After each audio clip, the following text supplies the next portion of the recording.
Barrington Ganch. Yes! 85 years old. Yeah, well, on Sunday. On Sunday? Yes, my birthday's on Sunday. You're 85 years old. What made you decide to go and play the Edinburgh Fringe? Well, I've done it before many times, you see, and a couple of young flibbertigibbets came up to the house up in Bedfordshire, where I live, and said, people have been asking whether you're dead or not, which is charming, and but it's nice to be remembered, you know. And I said, well, I'm not dead. What are you going to do about it? And they said, well, would you like to do a show? And I said, of course I'd like to do a show. I'm an actor! So they said, all right, then do one. Write it, do things, come up here, perform, meet people, talk to you. Hello. So it's your life memories you're talking about? Oh, yes. Well, stories that don't normally get told when you're acting a part, you see. In this show, I can talk about my life, and I can't normally do that. If I were playing, for example, Richard III, and I started banging on about the war, you know, then it would be inappropriate. So I'm doing my own thing now. It's lovely. I'm very happy to be telling people all about my life, because it's very long and interesting, I think.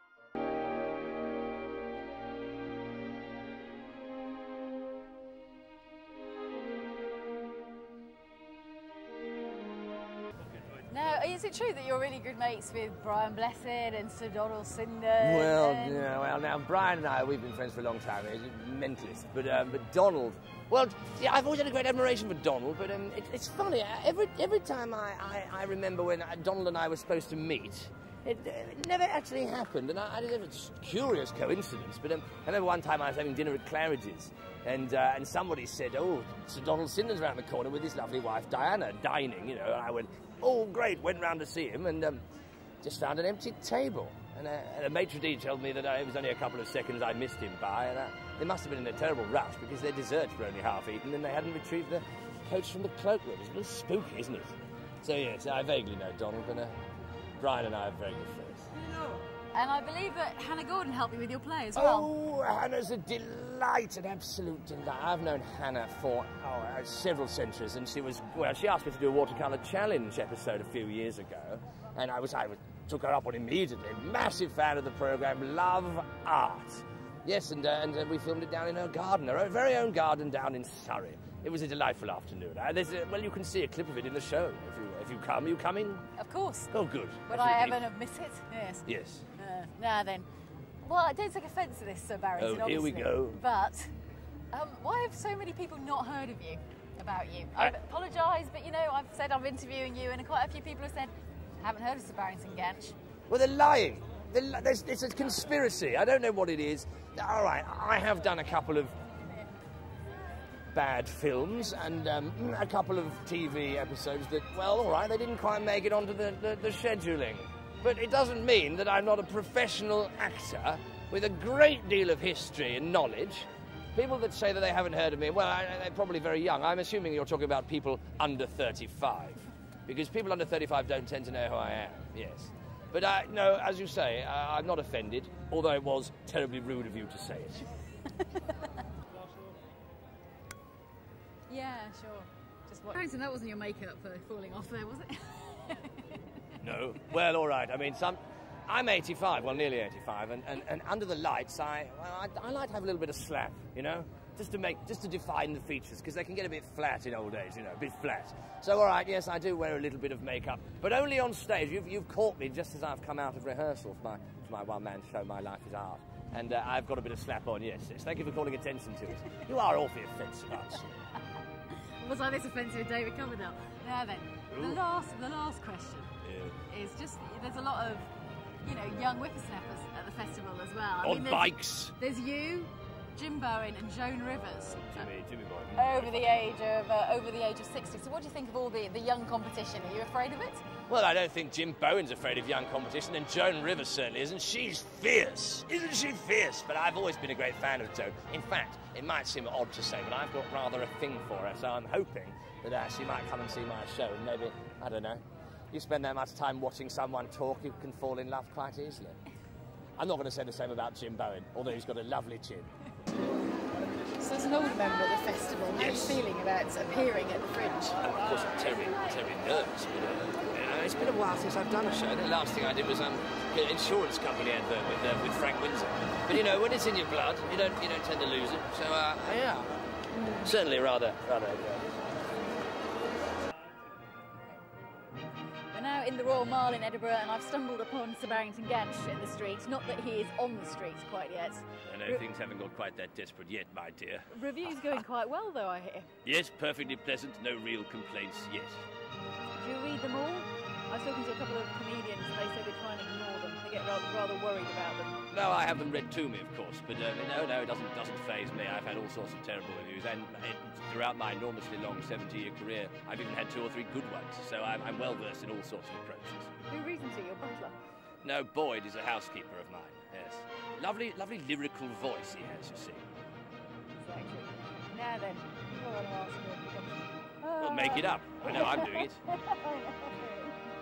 tired. Right. Okay, 3 weeks into Edinburgh. Yes. This is when performers start getting really tired and wishing it was over. Do you feel like that? No, I'm fit as a baby cow. It's wonderful. My muscles feel alive and kicking and all those other adjectives that describe great fitness. How do you feel about the fact the BBC described you as the funniest man in the world? Well, it's about time. I mean, I've done quite a few things for the BBC, and I'm not being insulting. I've always thought it was an excellent institution, and if they ever want me to do anything else, I'm just at the other end of the phone, although I have, I suppose, officially retired by the end of this run. But yes, there were a few moments during the 60s where I performed with, let's just say, less grace than I would otherwise have wanted. You've been interviewing all kinds of interesting people like Britt Eklund and Nicholas Parsons. Oh, you had Britt. Parsons? Is Parsons here? Oh, wonderful. I went on safari with Parsons once in Namibia. Oh, it was a long time ago. And I remember it was terrifying because we both came out of our tent for a morning constitutional. Suddenly, big tiger right in front of the tent. I soiled myself. What about Nicholas Parsons? No, I mean, I've just soiled myself. Right, well, you better go and clean yourself up then, I suppose so. Yeah, go on. There we are.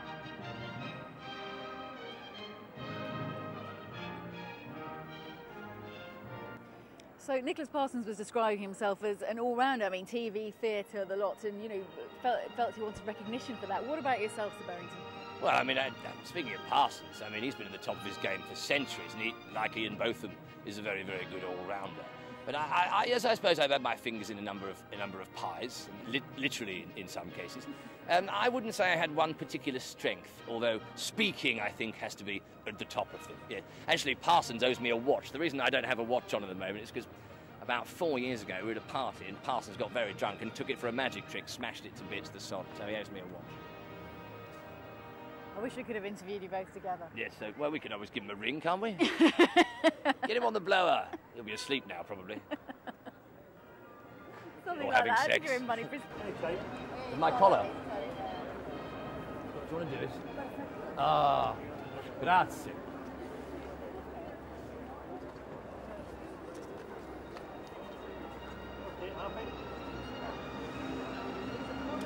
Hello, I am Sir Barrington Ganch, yes, and I'm appearing at this year's Edinburgh Festival, and this is my guest list. 2 books to recommend to you, both very important in my life. The Picture of Dorian Gray, first published around 1891. Wonderful book, The Secret of Eternal Youth, imagine. Although my own version of that is just to be terribly childish all the time. And a modern author for you, William Boyd. The book's called Any Human Heart. It's a journal through the 20th century, and it's really, really very tremendous indeed. I urge you fiercely and violently to read it.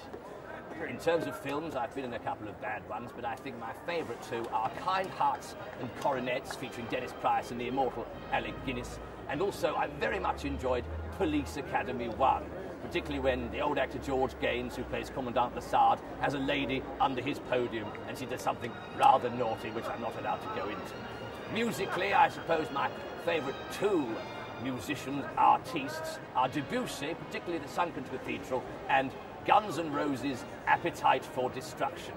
I've been Sir Barrington Ganch, and you've been looking at me. Good heavens.